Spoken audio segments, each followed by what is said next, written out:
El gozo en la salvación. Y me gocé en tu salvación. Salmo 9:14. Gozoso de tu salvación. Biblia de Jerusalén. Deseo continuar el tema de esta mañana, solo que viendo otra faceta de este importante asunto.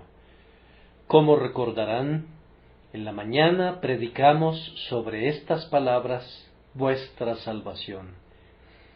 Confío en que la mayor parte de nosotros pluguiera a Dios que pudiera esperar que todos nosotros nos ocupemos de nuestra propia salvación personal.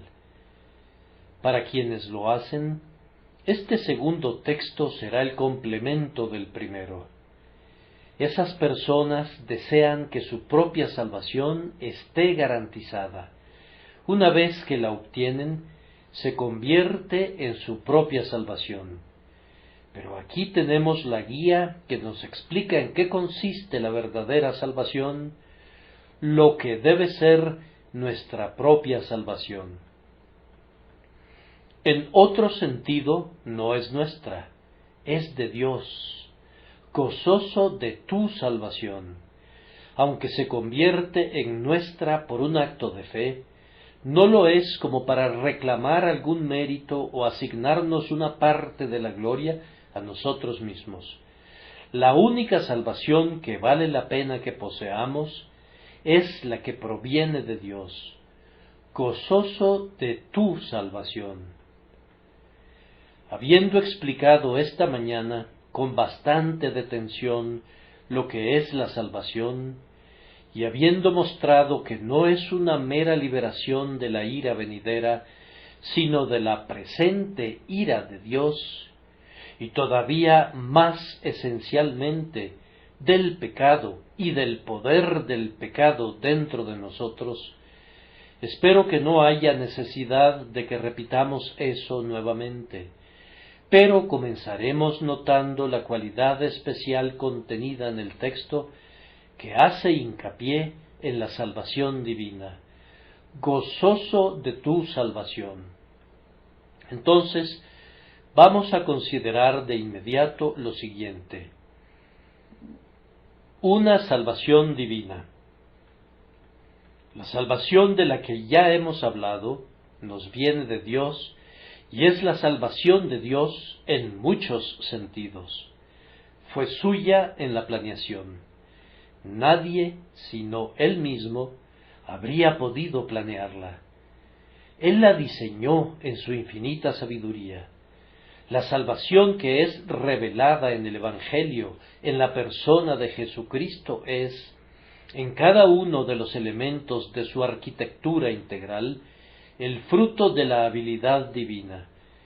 Podríamos preguntar, ¿a quién pidió consejo para ser avisado?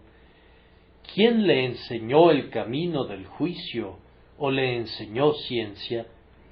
La mano divina es visible en todas partes. Es por la planeación y por el ordenamiento de Dios antes de la tierra. Es, de igual manera, por la provisión de Dios. Tienen la salvación envuelta en el don de la persona de Jesucristo.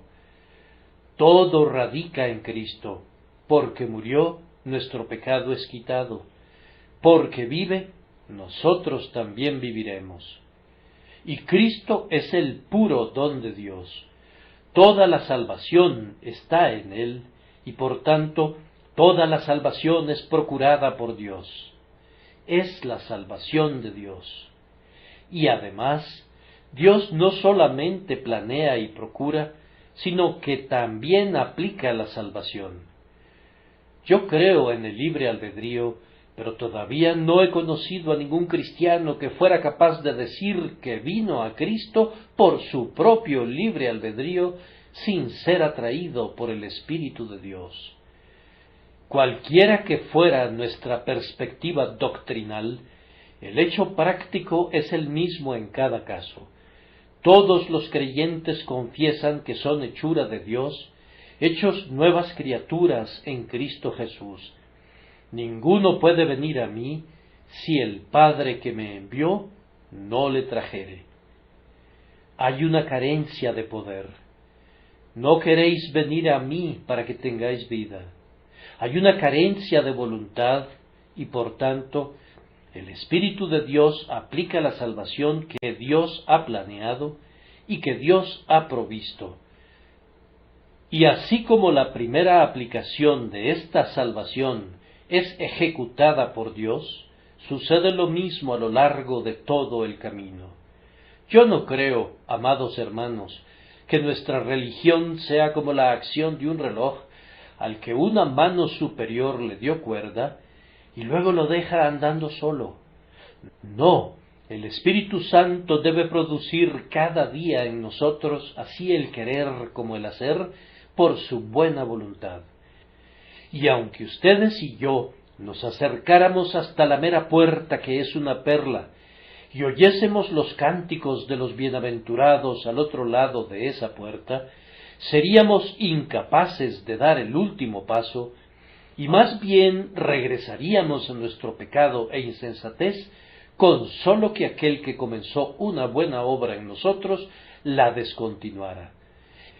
Él es el alfa y la omega, el principio y el fin. La salvación es de Jehová de principio a fin. Él elabora el borrador inicial en convicción en nuestra conciencia y luego prosigue a completar el cuadro, y si hubiese algún retoque en el cuadro que no fuese de Dios, constituiría sencillamente una mancha. Si hubiese cualquier cosa de la carne, tendría que ser eliminada, no sería consistente con la obra de Dios. Tiene que ser la obra de Dios en todo. Ahora, nosotros sabemos que esta salvación es de Dios, no sólo porque somos informados que Él la planeó y la proveyó y que la aplica, sino porque contiene las señales de Dios. Si leo un cierto verso de una poesía, puedo identificarlo y saber que es de Shakespeare. Bien, ustedes saben, yo no podría explicarles muy bien por qué, aunque estoy seguro de que nadie más podría escribir exactamente de esa manera. Cuando estoy leyendo los Salmos, leo uno y digo, es de David.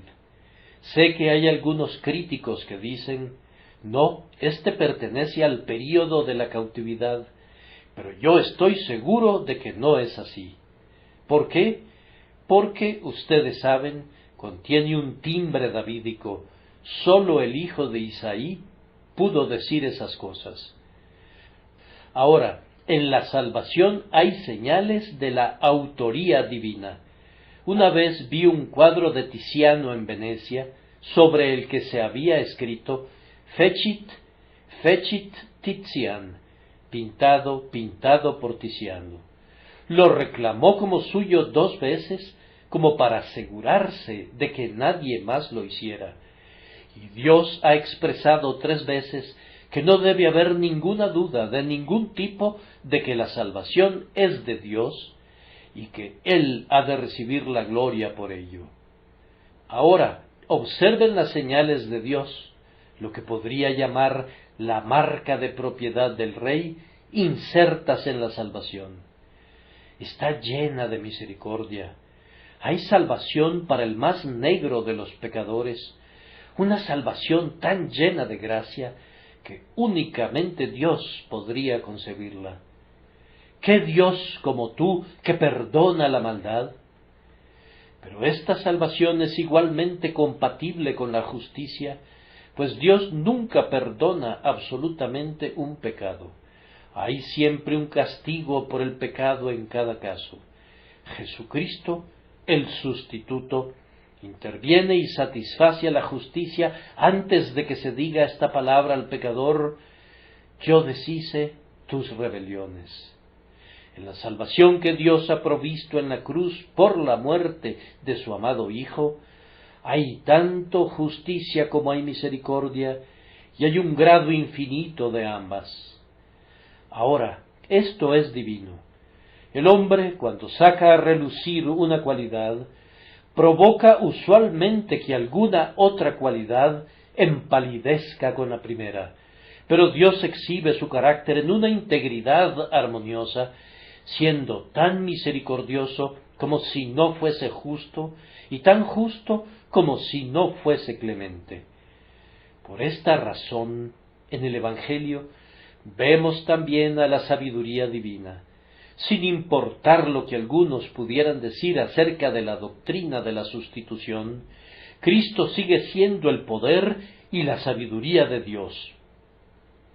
La manera tan simple, pero tan sublime, por la que Dios es el justo y el que justifica al que es de la fe, manifiesta la infinita sabiduría del Altísimo.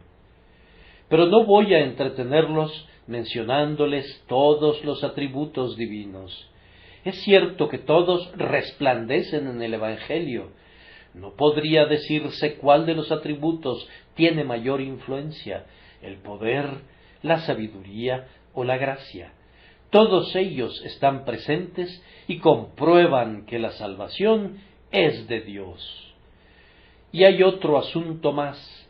La verdadera salvación es de Dios porque atrae hacia Dios. Si tienes la salvación de Dios, eres atraído hacia tu Padre Celestial más y más cerca cada día. Los impíos olvidan a Dios, los que han sido despertados buscan a Dios, pero los que son salvos se regocijan en Dios. Hazte esta pregunta: ¿podrías vivir sin Dios? El hombre impío estaría más feliz sin Dios que con él. Sería la mejor noticia del periódico para miles de personas si pudiéramos publicar mañana que Dios está muerto. Para los hombres impíos sería como tocar las campanas del gozo universal. Correrían alocadamente y sin freno en pos de su propia voluntad. ¿Y dónde estaría el creyente? Sería un huérfano. Su sol se habría extinguido, sus esperanzas estarían muertas y sepultadas. Juzga con base en esto si eres salvo. Si eres salvo, eres atraído hacia Dios, buscas ser semejante a Dios y deseas honrar a Dios. Si no hubiese en ti ninguna de estas cosas, entonces te exhorto a que pongas atención a eso, pues estás en hiel de amargura y en prisión de maldad. Que Dios tenga misericordia de ti. No necesito agregar que la salvación es de Dios y que Dios debe recibir toda la gloria por ello. Todos los que son salvos en la tierra y todos los que en el cielo son salvos, atribuyen su salvación enteramente al siempre bendito Dios y se unen a Jonás, quien en las profundidades del mar hizo de ésta su confesión de fe: la salvación es de Jehová. Pero ahora, en segundo lugar, nuestro texto, habiendo advertido la salvación divina en él, tiene una abierta declaración: gozoso de tu salvación. Aquí hay alguien que surge de la anónima multitud que dice: me he enterado de la salvación de Dios, me gozaré en ella, me gozaré en ella. Algunos la desprecian, la oyen, pero le prestan oídos sordos. Entre más oigan acerca de ella, más hastiados se sienten. Pero yo estoy gozoso de tu salvación. Aquí encontramos a un carácter distinguido que ha sido hecho así, sin duda, por la gracia que distingue. Oh, yo espero que haya muchos aquí que podríamos ponernos de pie y decir, si este fuera el tiempo y el lugar, que otros digan lo que les plazca y que consideren a la cruz un objeto irrisorio y que Jesucristo debe ser olvidado. Yo soy su siervo, yo me gozo en su salvación.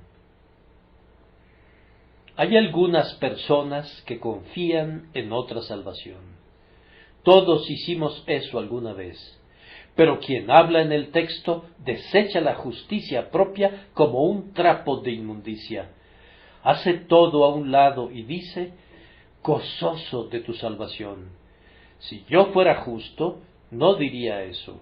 Si yo tuviera una perfecta santidad, no la mencionaría en comparación con la justicia de Cristo.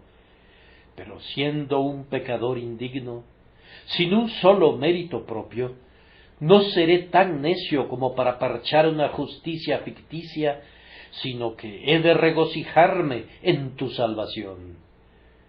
Los estás viendo allá. Estás viendo a aquellos adoradores de la mujer vestida con un manto escarlata. Ellos están confiando en su sacerdote.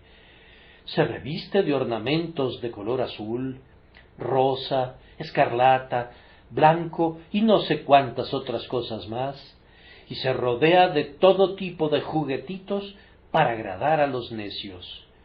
Y hay algunos que se alegran en esa salvación que proviene de un pecador infalible, de un falso sacerdote de Dios. Pero nosotros miramos a Cristo, quien está delante del eterno trono y argumenta los méritos de su propia sangre. Nosotros decimos, no importa que todas las formas que los hombres inventan asalten nuestra fe con arte traicionero, nosotros las llamaremos vanidades y mentiras, y ataremos el Evangelio a nuestro corazón. Gozoso de tu salvación. Podría haber algunas personas a quienes me dirijo esta noche que están gozosas de la salvación de Dios por medio de su gracia abundante, que no tienen otras cosas en las que regocijarse. Son muy pobres. Ah, cuán bienvenidos son a esta casa, cuán contento estoy que hayan venido. Siempre es una dicha para mí que la gente escuche la predicación del Evangelio. Bien, tú no cuentas con vastos acres, ni ostentas anillos de oro en tus dedos.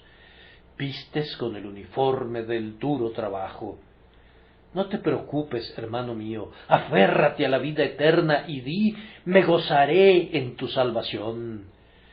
Tal vez estés enfermo esta noche, tu pobre cuerpo débil a duras penas pudo arrastrarse para llegar a esta asamblea del pueblo de Dios. Bien, es algo muy duro tener que sufrir así, pero si no te pudieras gozar en un cuerpo sano, de todas formas, gózate en su salvación. Mira a Jesús esta noche, pon tu confianza únicamente en Él, y tendrás un suficiente manantial de gozo, aunque no poseas ninguna otra cosa. Posiblemente algunos de ustedes que se aferran a Cristo y se regocijan en Él, tendrán que enfrentar duros tiempos en casa. Tu padre se burlará de ti. Tu madre no simpatizará contigo. Mañana tus compañeros de trabajo, si se enteran que has sido convertido, se reirán, se burlarán y se mofarán de ti. ¿Qué dices? ¿Eres un cobarde? ¿Vas a echarte para atrás porque demanda algún sacrificio? O si así fuera, entonces serías verdaderamente indigno del nombre, y tú mismo estás aceptando serlo. Pero si fueras lo que deberías ser, dirías, que se rían de mí cuanto quieran, y que me escupan cuanto les plazca, yo me gozaré en tu salvación. Si sobre mi rostro, por causa de tu amado nombre, la vergüenza y el reproche son arrojados, saludo al reproche y doy la bienvenida a la vergüenza, pues tú me recordarás. Se requiere de alguna valentía, pero debemos tenerla en la causa de Cristo. Esos mezquinos y miserables seres viles que sólo quieren salir para seguir a Cristo cuando hay un clima soleado y regresarse cuando alguna nube oscurece el cielo, bien merecen sobre ellos la ira venidera. Son como los nautilos que disfrutan sobre el mar plácido, pero ante la primera ola que se desarrolla, recogen sus velas y se hunden en el océano para no ser vistos más. Oh, guárdense, guárdense, guárdense de una religión de clima soleado, guárdense de una religión que no soporte el fuego. Han de ser de tal manera que, aunque todo el mundo abandonare a Cristo, ustedes dirían: me gozaré en su salvación. Y si les abrieran la puerta para que salgan, si los corrieran del propio mundo y los consideraran inadecuados para vivir, ustedes estarían contentos de que así fuera, siempre y cuando pudieran ser contados con el pueblo de Dios y se les permitiera regocijarse en su salvación. ¿Despierta esto, conforme hablo, una santa emoción en alguna alma aquí presente? ¿Hay alguien aquí que haya sido un extraño para mi Señor, que pudiera decir esta noche: yo deseo gozarme en su salvación? Yo no puedo olvidar, siendo un jovencito y estando sentado bajo una galería de un pequeño lugar de adoración, oyendo el Evangelio que era predicado sencillamente, el bendito instante cuando fui llevado a seguir a Cristo. Nunca me he avergonzado de haberlo hecho, nunca he tenido que lamentarlo. Él es un bendito Señor. Él me ha tratado últimamente con aspereza, pero es un bendito Señor. Quisiera pisar sus talones al igual que un perro, pues es mejor ser su perro que ser el favorito del diablo. Él es un bendito Señor, que diga lo que quiera y que haga lo que quiera. Oh, no hay ningún adolescente aquí, ningún joven, ningún niño, ninguna muchacha, no hay nadie de cabellos canos que diga: me gozaré en su salvación. Oh, eterno Espíritu, ven y toca algún corazón, y haz que este sea el día de su nacimiento espiritual, para que pueda decir: yo me regocijaré en tu salvación. Pero tenemos que proseguir, pues el tiempo apremia. En tercer lugar, tenemos que considerar en el texto una emoción deleitable. Hemos considerado la salvación divina y la abierta declaración. Ahora advertiremos la emoción deleitable. Gozoso de tu salvación. Es algo desafortunado que el cristianismo esté asociado con la melancolía.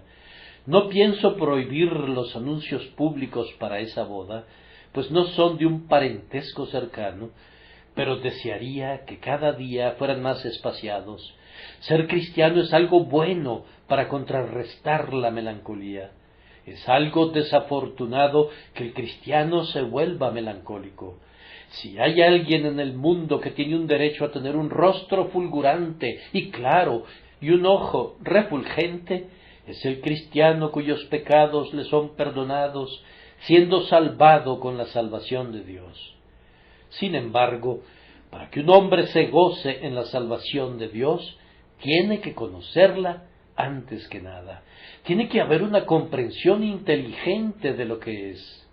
A continuación, tiene que aferrarse a ella mediante el acto de fe de que es suya.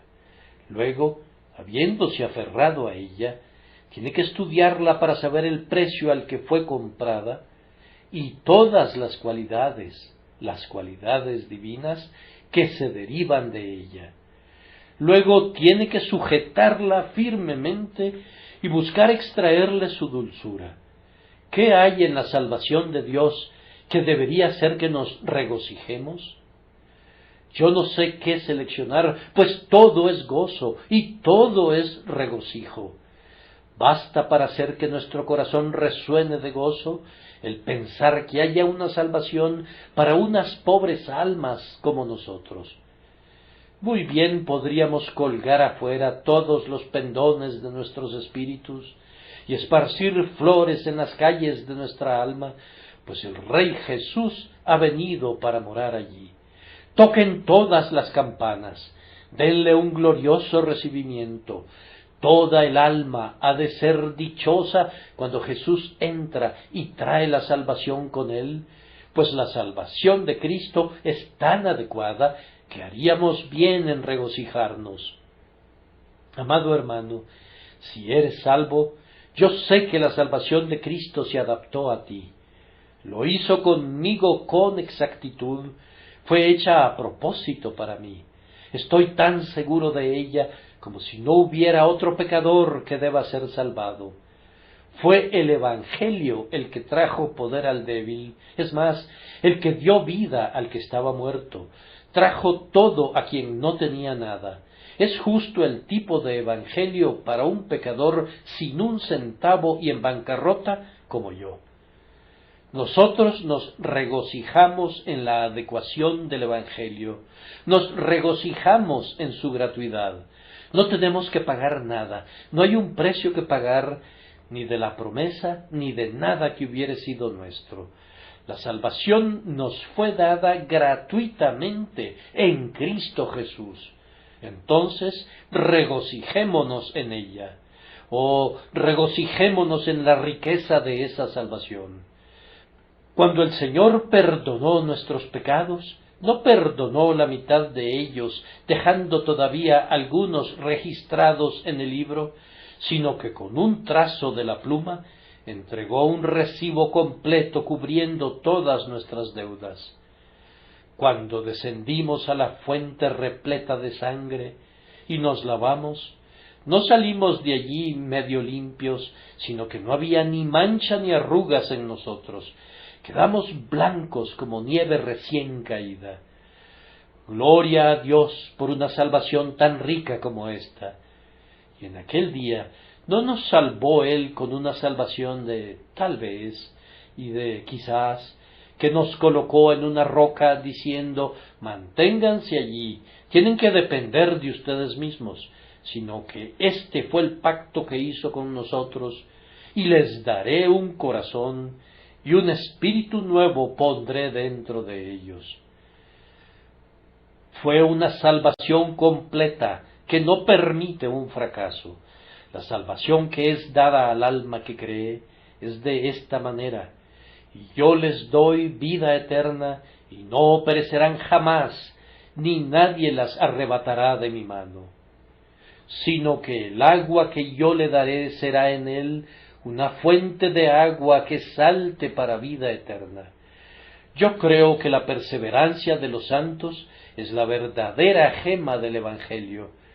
Yo no podría sostener la verdad de la Escritura si esto pudiera ser refutado, pues cada página pareciera contener esto, por sobre todo, que proseguirá el justo su camino, y el limpio de manos aumentará la fuerza. En esto se regocija mi alma, que tengo una salvación que predicarles que, si la reciben, los salvará eficazmente si sus corazones fueran entregados a Cristo, y los guardará, y los preservará, y los llevará al reino eterno de su gloria. Yo me regocijaré en el carácter cierto y permanente de esa salvación. Oh, hay suficiente en la salvación de Cristo para llenar el cielo de bienaventuranza. Hay suficiente para llenarnos de alabanzas. Retomemos el tema. Hablémonos los unos a los otros en nuestro camino acerca de ella. Hablemos a los pecadores al respecto de ella. Ensalcemos la religión por medio de nuestra alegría.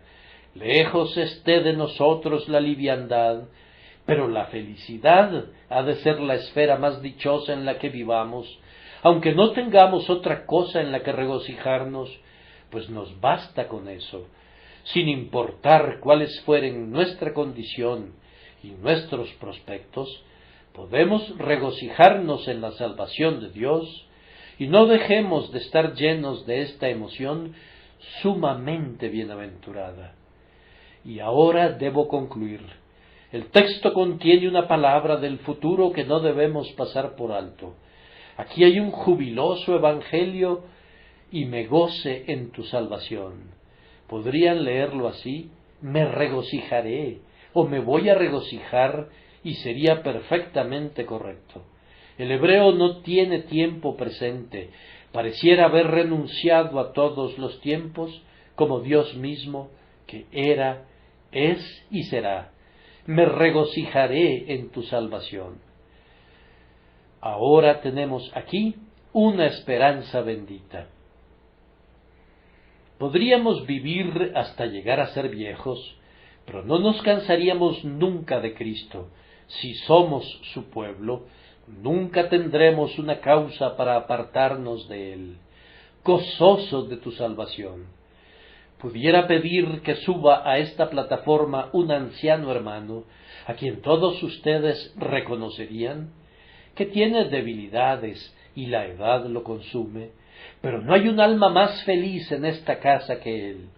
Y después de hacerle hablar ante ustedes, pudiera invitar a muchas ancianas también, y les preguntaría qué piensan de Cristo, y estoy seguro de que dirían con un mayor énfasis de lo que yo podría hacerlo: me regocijaré en tu salvación. Casi desearía que mi abuelo viviera y estuviera detrás de mí esta noche, pues en una ocasión tomé el púlpito con él, y cuando llegué al punto de hablar de experiencia, me jaló un extremo de mi saco, haciéndome una seña, y pasó al frente y dijo: mi nieto puede decirles que lo cree, pero yo puedo decírselos por experiencia. Y así prosiguió hablando al respecto el viejo caballero. Bien, muchos cristianos de avanzada edad podrían decirles que se han regocijado en la salvación de Dios. En verdad se regocijan, y en vez de que la edad opaque el gozo de su juventud, ha sazonado y endulzado una fruta que era dulce incluso desde el principio. Oh, cuando nuestros cabellos se tornen canos con los años, y las nieves de muchos inviernos cubran de blanco nuestra cabeza, todavía hemos de gozarnos en la salvación de Dios. Pero entonces, ya sea que alcancemos la vejez o no, hay algo que es cierto: seguramente moriremos.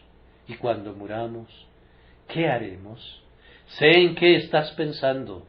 Dices: voy a gemir. Ay, pecador, tú estás pensando en el amigo que está limpiando el sudor frío de la frente y de esos ojos cerrados. Ahora, esas cosas pudieran no ocurrir nunca. Con frecuencia oímos cosas que son mencionadas en referencia a los lechos de los moribundos, pero no están tan constantemente allí como para ser necesarios. Y si estuviesen allí, pero perdiéramos la propia vista antes que la vida termine, ¿qué pasa entonces? Vamos, la visión de Cristo, quien es nuestra salvación y en quien nos regocijamos, será entonces más gloriosamente clara y más radiantemente hermosa, porque las visiones y los sonidos de la tierra se habrán desvanecido ante nosotros. Ahora, en vez de mirar estas partes externas de la muerte, piensen en esto: me regocijaré en tu salvación. Cuando me separé de nuestro querido hermano Cook, hace unos pocos días, no podía decir mucho. Estaba muy débil, pero lo que sí dijo fue justo esto: Jesús, Jesús, Jesús es todo. Bien, yo hablé y leí, y oré, etc., y cuando hubimos terminado, él simplemente dijo: la sangre, la sangre, la sangre, esa es toda mi esperanza. Vamos, se veía tan tranquilo frente a la perspectiva de la muerte, como se ve cualquiera de ustedes sentado aquí, y se deleitaba tanto con la esperanza de estar donde Jesús está, como jamás se deleitó una novia ante la llegada del día del matrimonio. Era deleitable ver la bendita calma y la paz que poseía aquel hombre de Dios. Y cuando llegue el momento de mi muerte, como quiera que sea, sin importar cuál sea mi posición en la Iglesia de Dios, si estoy en Cristo, me regocijaré en su salvación. Haré que el oscuro valle resuene con sus loas. Haré que el propio río de la muerte retroceda como el mar Rojo lo hizo antiguamente, con mis triunfantes cánticos. Entraré en el cielo con esta frase en mi corazón y en mis labios: me regocijaré en tu salvación. El Cordero que fue inmolado es digno de tomar el poder, las riquezas, la sabiduría, la fortaleza, la honra, la gloria y la alabanza por los siglos de los siglos. Y hermanos, si eso es lo que podemos hacer al morir, eso es lo que haremos por los siglos de los siglos. Me regocijaré en tu salvación. Millones de edades, a través de todos los siglos de años que se interpongan antes de que Cristo entregue el reino al Dios y Padre, y luego hacia adelante a lo largo de la eternidad, esto será siempre nuestro fundamento de regocijo. Me gozaré en tu salvación. Ahora, yo no puedo ir y pararme en la puerta y hablar a cada uno conforme vayan saliendo de la congregación, pero si fuese posible, me gustaría pararme allí y dar la mano a cada uno que hubiera estado en el templo esta noche y decirle: bien, amigo, ¿cómo te va? ¿Puedes decir: me regocijaré en tu salvación? Como no puedo hacer eso, desearía que fuera posible hablarles en las calladas sombras de la noche, cuando despertaran, de tal forma que pudieran oír una voz resonando en sus oídos: ¿te regocijas en la salvación de Dios? Tal vez algunos de ustedes podrían haber venido cubriendo una gran distancia a través del mar. Muy pronto podrían estar otra vez a bordo de un barco. Pudiera ser que se encuentren en peligro, o pudiera ser que posteriormente se encuentren enfermos. Bien, que la congregación de esta noche, en este día del mes de julio, se alce delante de sus mentes, aunque olviden al predicador, y eso no importaría, pero si escuchan una voz que pregunta: ¿puedes regocijarte en la salvación de Dios?